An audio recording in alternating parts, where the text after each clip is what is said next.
Hi, hello, how are you? Welcome to yet another episode of the IHNDY series. Now we're back here bringing you what we've always given you, an episode on growth, an episode on personal development, an episode on self-actualization. Now with me here is a friend of mine who has been in the show before, and we're bringing him back because whatever he gave, he didn't conclude whatever he was saying. And so we are here to conclude what we had begun, but also talk about some other bigger and better things. So ladies and gentlemen, welcome the man himself, Mr. Alan Kuchwa. Karibu sana man. Thank you so much. How's it been? Been very well. Good to see you again. Yeah, good to see you, Bana. You look like I won't say much. When I saw you last time, you are not where you are today. And I'm sitting next to you today with a lot oh my God, come on. a lot of honor. You know, so it's such a privilege. Nothing much has changed. Good to see you again. Thank you. I'm grateful. So, you're now a lawyer. Yes, I'm now a lawyer, trying to chase the bar now. Yes. Congratulations, and wish you all the best in your milestone. Asante. Now, last time we were talking about self-justice, and we really had a lot to talk about it. Before we talk about what you're going to talk about today, is there a way you can give us a recap of what you talked about last time? Beautiful. Just shortly. Yes, so last time we talked about self-justice, and we said that it is basically finding yourself and doing yourself more justice. And we said it is simply about looking inside of yourself and asking the question, what is this I'm doing? And am I doing it the right way to give myself justice? But also we said, what is this right way anyway, you know? And we said there is really no right way, but we just appreciate every moment of life as comes. So ours is to courageously show up each and every day in the world that is full of many new normals, developments every day, challenges here and there. It is always, you know, show up and run towards that opportunity that lies before you. And as you do that, at the end of the day, you find justice for yourself. So basically, that's what we talked about in a nutshell. Yes. Yeah, thank you. And I remember we showcased a number of books you had written. Oh, yes. Have you added any to the catalog? Yeah, we have two that are coming up. But you know now, Kenya School of Law has also been very, very tough. Yes, But it two has books. a lot of demands. Yeah, two books are also in the kitchen. You mind giving us a sneak peek of what they are about? One is about my life story. Oh, okay. You know, I developed some condition when I was 4 years old, and my body has been shaking a bit. So then I noticed, man, this is not actually shaking. This is God tickling you. Okay. He's been tickling you for a very long time. Okay. And I think he just loves you so much that he has been having time to keep tickling you every day of your life for 24 hours. So the book is called The Tickles of God. Oh, God. Yeah. Okay. And then the second one is called Life is Many Things. Life? Life is many things. Life is many things. Yeah, it is a Yeah, lot. life is a many lot. things. So from the topic, you can tell Yes. where it's headed to. Yeah. So that's also another one I'm writing. Basically on personal development now. Basically the entire development of a human person, what we go through, the highs and the lows, and how we manage them, you know. Virtue, how do you deal with grief? What exactly is even grief in the first place, you know? Grief is And a the huge next- sandwich to bite. Yeah. Whoa. No, there's a lot of it, yeah. It's really a lot. Yeah, I'll be interested to get to that topic. Yes. What's your understanding of grief, just briefly? Grief, as you say, it is a very, very complicated thing. it is. But my understanding of grief is when there is something that is familiar to you, so familiar and so personal to you, and you lose sight of it. And sometimes you lose sight of it temporarily, sometimes permanently, forever. And now your eyes are stuck looking at that vacuum, you know. So that's my understanding of grief. What's your proposed antidote to grief? I'll be lying if I say there's any I would propose, because it really comes in different forms and people deal with it very differently. But the benefit of time. The benefit of time. The benefit of time. You know, I tell people, when chaos come around you, allow them to dance. Allow them to dance around. Okay. They will just sleep at some time. They will sleep and all that. Yeah. You see, it's like when you're nursing a baby in your arms to sleep. all you have to do is to sing those lullabies, and she will sleep, or he will sleep. So basically, that's what I believe with the antidote, the benefit of time. Okay. Yes. Thank you. Now, let's talk about what we're supposed to talk about today. What's our topic today? You know, last time in our episode, we talked about something called love Yes. and hate. And we really took two different schools of thought. Yes. I remember you told me, Yeah. I don't agree with that statement at all. What was your definition Neither of love? associate with it. It wasn't really a definition, but it was just a belief that I don't believe in hate. I don't believe that hate exists. My understanding of love is such a such a profound thing that does not need to be placed. There should be no caveat to it, you know, so that when you don't love somebody, when you say you hate them, it is really pretending. It's really dragging yourself. So you see, like there are people who say they exaggerate pain, or they exaggerate sadness, you know, in the sense that you want to make it feel like, yes, I'm actually sad. But you see, sadness is not like a very bad thing, because if you look at life itself, it's made up of sadness and good moments, and that's what actually makes life. Yes. So my definition of love was that love is basically what resides in us to enable us have some grace towards each other, and also towards ourselves at the end of the day, and be calm within ourselves. Yes. And so, with that understanding, Yes. you disagreed with the idea that somebody can hate the other. Yes. But then what if that grace doesn't reside in you? The grace of love. So in my view, the grace resides in us, but we need to agitate it. Okay. So that means at some point we just fail to agitate it. There are people who have never explored, you know, have you ever seen you buy something and you have never used it at all? So it doesn't mean it's not in you, it just means you have not agitated it, you have not used the side of it, you know, and which is really understandable, because there are people who don't really understand what exactly it is. But again, as we go to that direction, you see love can be confused with many things within a human person. Their desires, their feelings, their emotions, their passions, you know. We tend to really confuse all these things for love sometimes, you know. Somebody will be craving to eat a mandazi, and they say they love mandazis.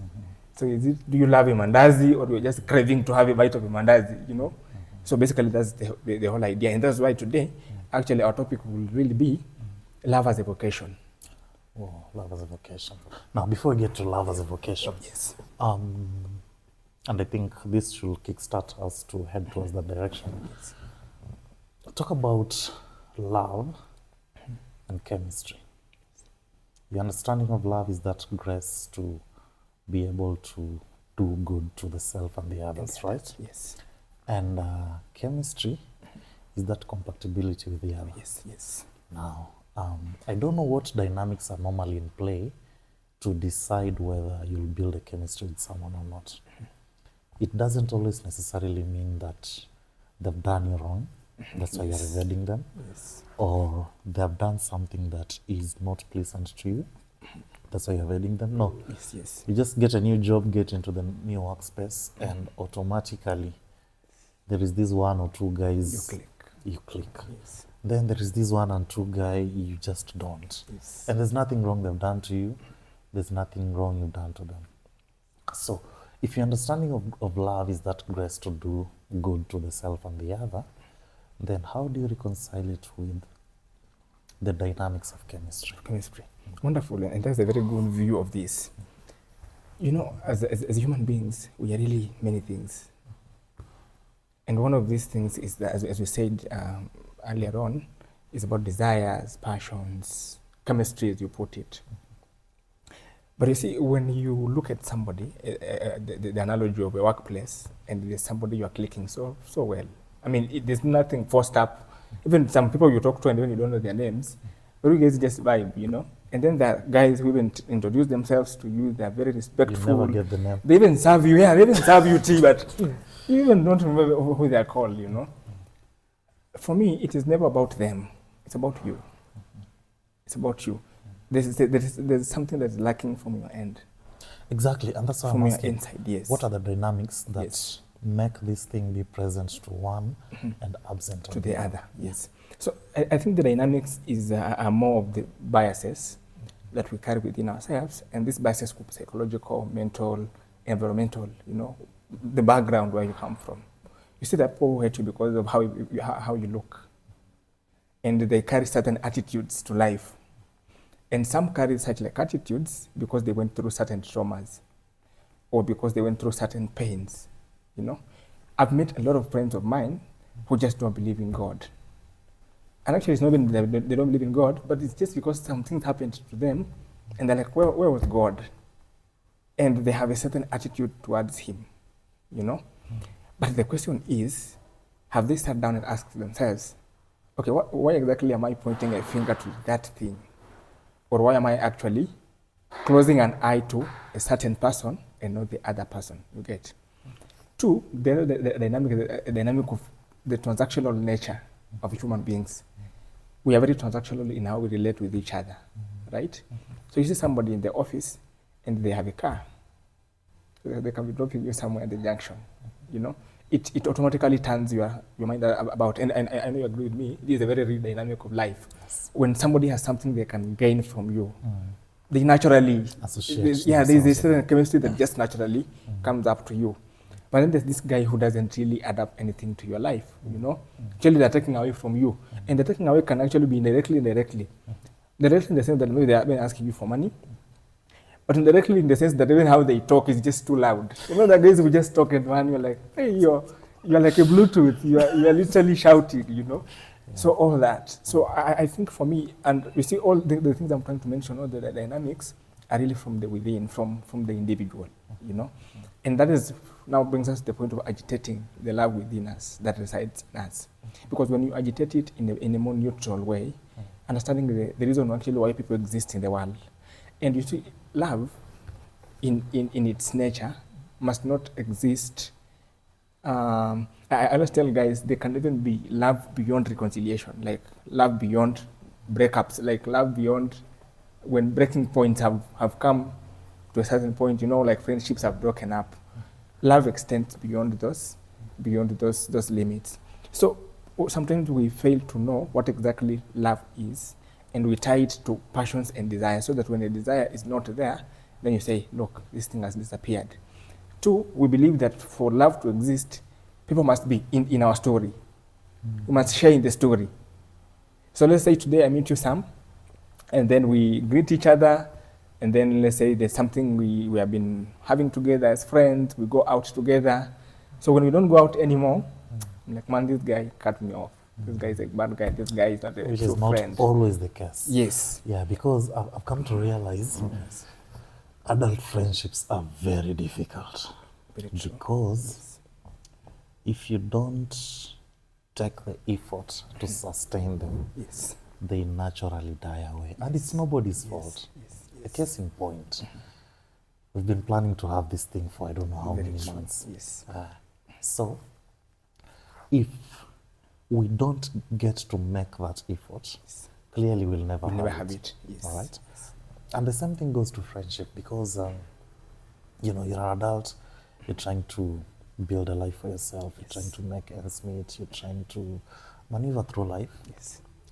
Then you also have to maintain a social life, but not necessarily with those proximate to you physically, but even those who are close to you, but they are far away. It's very complicated. Very complicated. I'm coming to learn that the hard way. Yes. And not many people understand that.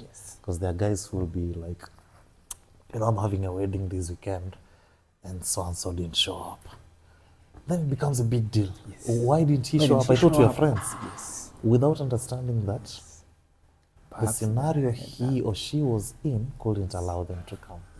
And so I think for adult friendships to be sustained, it takes a lot of mutual understanding, and it takes a lot of emotional maturity. Without that, it can never work. It can never work. And you see now, inside all that, now lies love. Actually, love is more of a mystery. I know you've been in religious life and you understand. Let's look at the sacraments of your church. Yeah. If you look like the Eucharist, it is that body that we take, the physical body. But behind it, there's a mystery, Yeah. the nourishment, the preparations towards, something about connection with Christ, the body of Christ. Even baptism, there is water, which is simply the physical. But there is the deeper meaning behind it, the cleansing, the washing. So same to love. There is that physical aspect of it, the affection part, the showing up for you and all that. But there is the deeper thing about it. There is something that puts us together. There's something that, even sometimes I just wish to pray about you. Like I was telling you this morning, I was just thinking about you 2 days ago. I was like, man, we need to do this interview. I didn't tell you, I was thinking about you. You might actually never know that I was thinking about you. But that's what I was thinking about you, and that's actually what our friendship has to be. Without telling you a word, I'm thinking about you. So for me, that is what exactly love will look like. It is the mystery part of friendships, of our desires, of our passions, of now the chemistry part of it. So if you look at it that point, that love must not mean that there should be a story. Love is simply giving grace to the other party, looking at them as people who are going through what they're going through, as human beings who are just around, trying to make ends meet, looking at them with a bit of grace, just grace, and that's why you see that people you go to Matatu and they just wake up for you and you sit, and that's it. A quick question. Yes. You keep talking about this grace needs to be agitated, this grace needs to be agitated and activated. How exactly do you do that, especially in cases where you're straining to love, you're straining to accommodate, you're straining to build a team? In the sense that maybe your value system and the value system of the other don't align, but again, you just have to give them that grace as a human being. How concretely do you agitate this grace for you to show affection and love to the other? Okay, wonderful. First of all, I'll say there's no straight answer anyway, because we are very different at how we look at these things. But I'll talk about from my very point of view, how I try to look at it. First of all, I really look at this from the point of going back to your reflective self, going back to yourself. Sometimes we rarely sit alone and just ask the question, why did this end like it did? Sometimes you sit down and you realize there's a friendship that broke away, and there was a bit of straining. You guys were talking or something happened, and then you realize by the way I was too much maybe. I was expecting too much from them, It's actually the point of accountability. When you learn to take personal accountability, when you learn to sit down with yourself and interrogate yourself, not the external persons, no, yourself.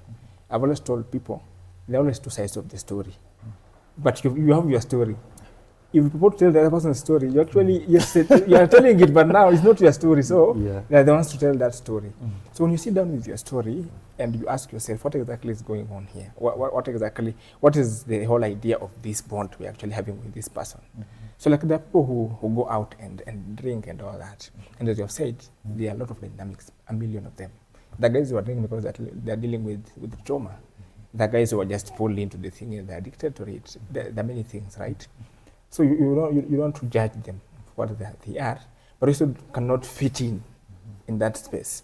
So in that time of seclusion, in that time of solitude, you talk to yourself and you tell yourself, by the way, it is just okay that I can't show up. You see, now there's been grace towards yourself. But now also to them, if they because most of the time, if such like people will call you at 2 a.m., nimeshikwa na karao. A total inconvenience, a total emergency to your end, which you didn't plan for, right? So you want to see, okay, how will I even deal with this? How will I even help this guy out of this, You have an option to put off that phone or to help them out, right? So also you learn to extend that grace to them. Very difficult thing, but you can only find it when you sit down and say, okay, why am I actually doing exactly this? So when you think it's transactional, actually you'll not manage, because you're like, Sana na usiku, I'm going to help you so that what happens to me? 5,000.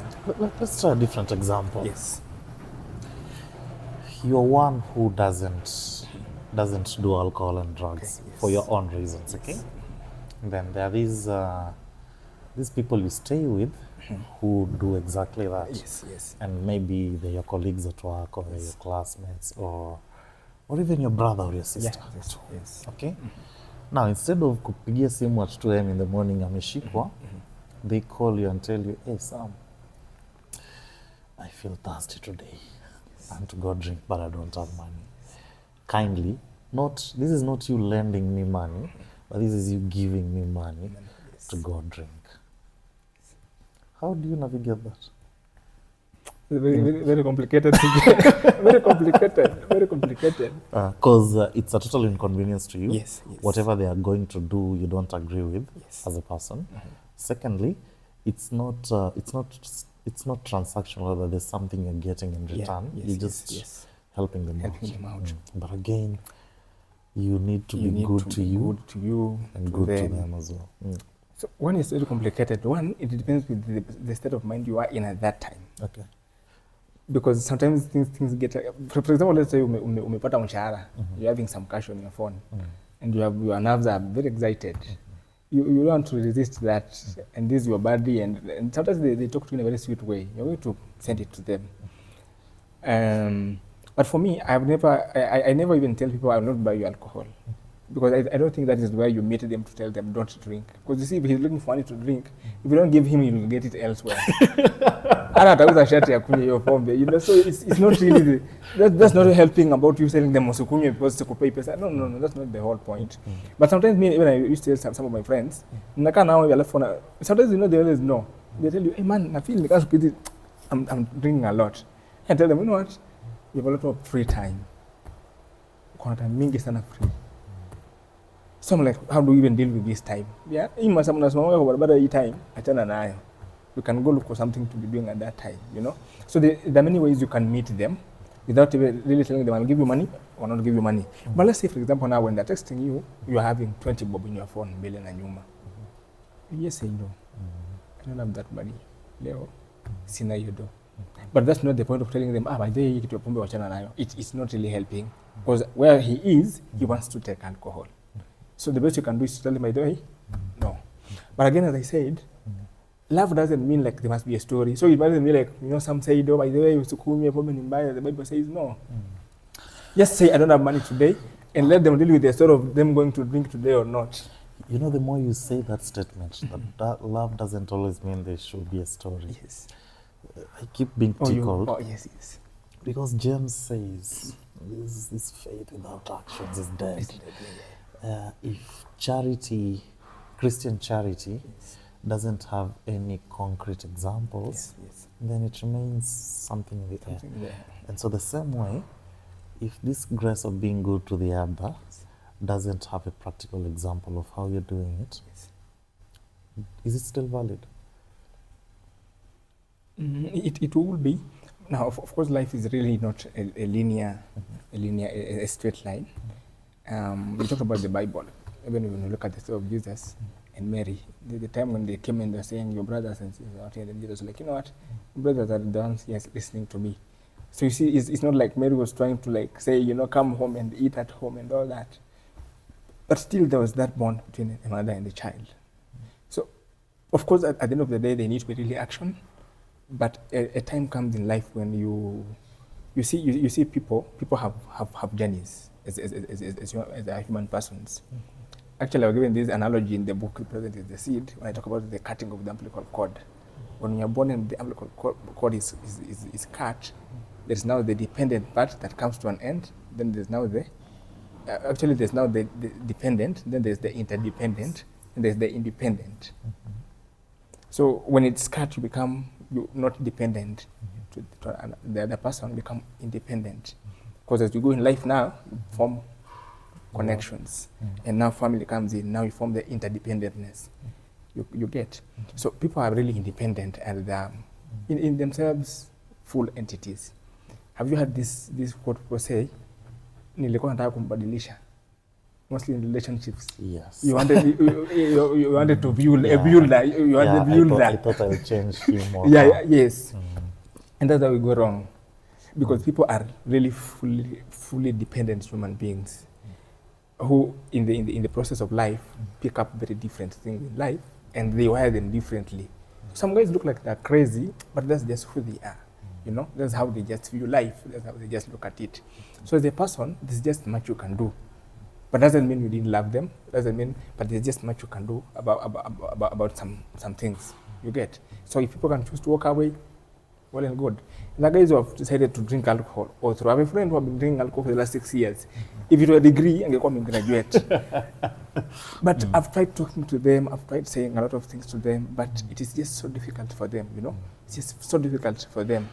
But when they show up at your door and you have food to offer, you offer the food. When you get time to talk to them, like 20 minutes, they feel very encouraged and motivated, and you have done your part as a friend. But remember also the idea of grace now. When you go back to your room, imagine how much you will be beating yourself for every friendship that you didn't change the person. You see how much that will really break the balance. And you see love should also be to yourself and to the other person. So when you go back to your solitude or to your nest at night, you should breathe in and out and say, I think I did my best. Or today I'm actually tired and I might not show up for these guys, but actually I will pray for them. I know now, like you said, I ni shemasi. And it's actually good because that is the best you can offer at that time. And that's what you were saying in the beginning. The guys will not show up for them. They're saying, can you show up? But they don't understand what's going on your end. Yeah, so because of those dynamics, the best way for you to look at it is to say, yes, I will do the best I can do, but also not saying anything is a part of love. Keeping quiet about it and just saying, okay, like we said, love is many things. Life is a very big mystery. Sometimes you keep quiet and say, okay, I will let this be. And we also talked of the benefit of time. You remember the benefit of time? Because sometimes telling somebody sorry, especially when they're beginning to grieve, might not really do a lot to them. So you are there, you're keeping quiet, you're holding their hand tight silently until time sorts some things out. It never heals completely, but it puts them somewhere. And you meet the same path and you keep walking with them. Yes. Finally, as we sum this up, there's this quote that I love. And actually, it's a philosophy I've learned to develop through the years. Yes. It goes, if it doesn't help you grow or glow, don't hesitate to let it go. If it doesn't help you grow or glow, don't hesitate to let it go. Yes. The philosophy behind it is that sometimes things and people and friendships and working environment can be seriously crushing with your personal values, with your value system. Yes. And sometimes the best we can do is to say, hey, I'm not going to be part of this. This is not going to be a bother to me anymore, because it's not helping me grow or be a better person. It's actually draining me and pulling me back. Within the same wavelength of this grace of love, do you agree with that philosophy? If yes, why? If not, why? Very difficult philosophies. But I would say I really agree with it. I agree with it to the extent that, of course, it is not something you wake up and say. You know, sometimes we really misuse these philosophies. Have you seen people saying education is the key to success? They change the padlock. Yeah, I do. So people just keep coming because they know once I'm done with Form 4 and campus, then I'll get some greener pastures. So sometimes we really don't interpret them very well. So it's a very good philosophy. But the question is now the breaking point from where it is not helping you grow and glow to the point of you have now to walk away from it. That space. I think that space is defined clearly if you have well-defined deal breakers. It becomes very easy and automatic. Easy, right? Yes. But if your deal breakers are very blurry, you'll keep tolerating a lot. Yes, a lot of it. Yeah. So the question is actually the how long. How long to tolerate all those things and everything. So for me, I agree with that philosophy to the extent that, you see, there is something called choice and freedom. And actually, I think I learned this from you the other time when you were taking your final vows. You talked about freedom. And the whole idea of, you see, when you're getting into this, you're asking the question, am I free? Am I getting into this freely? So freedom and choice are two very important things when you're making that decision to walk away from these things which don't make you glow or grow. But even to know that you're growing, you have to really love yourself enough to know, hey, look, I'm being drained here. There's some disrespect being served here. Otherwise, the people who will never see it as disrespect. And you see, that idea of grace can be really misused. Yes. So there are people who sit down and think, maybe alikuwa tu amechoka ndazo aliniambia hivyo. Maybe alikuwa amekasirika ndazo aliniambia. But you see that thing, you sit and say, no. Look, yes, I understand all the dynamics, but what you said was disrespectful. I'm out of this table. You get? So for me, that will really bring in the idea of freedom and choices. That when you choose to do something, and then you choose to do it entirely, and you don't do it looking outside and saying, you know what, maybe there is a better option to this or not. So you put yourself into it. But at that time when you feel like, look, this is not working for me anymore, you realize because you know freedom is the idea of knowing you can achieve anything in the world, right? That's basically freedom. Freedom is knowing that you can get anything. You can. Okay, I disagree with that, but go on. Oh, really? Okay, fine. I will hear you. So, for me, I believe freedom is basically knowing that you can get anything you want to get in the world. You are not limited as a human person. So the fact that when things are not working at some point, you know, people hold on them because they feel like this is the last resort. I have no option. Like this is basically the last resort. But knowing that as a person, I can step aside and reflect and come back to myself, you know, and build again and wait for this storm to come down. That helps you to get the courage to leave those spaces and build again. Yeah. Thank you. Before we close, since I disagree with the idea of freedom, Yes. I have a different opinion. For me, freedom isn't all about knowing you can do everything and anything. Yes. For me, freedom comes with knowledge. The knowledge of who you are, the knowledge of the environment around you, knowledge of who you are in the sense of what you can do, what you can't do, what your limits are, and what your potentials are. Yes. I think only those who know who they are and the environments they're in are the ones who are free. Because if you have no idea who you are, Yes. if you have no idea what environment you're in, Yes. you can never speak of freedom. Wonderful. Anyway, that was a good one, Alan. Thank you so Thank much. you for your time. I hope to see you in the next one. Wonderful. I'm also grateful. Any last word to Making the viewers? Let's just love. I mean, let's just love. And there's no vocation to caveat love. to love. Uh-huh. Yeah, let's keep trying to love. And you see, love is not meant to feel the other person. It's meant to feel yourself. Is your own fulfillment. So try as much as you can to love, even when it is on your own. Just make it love. Yes. Thank you so much, Alan. And thank you so much for following us up to this very end. And we hope to see you in the next one. Until next time, peace. Thank you.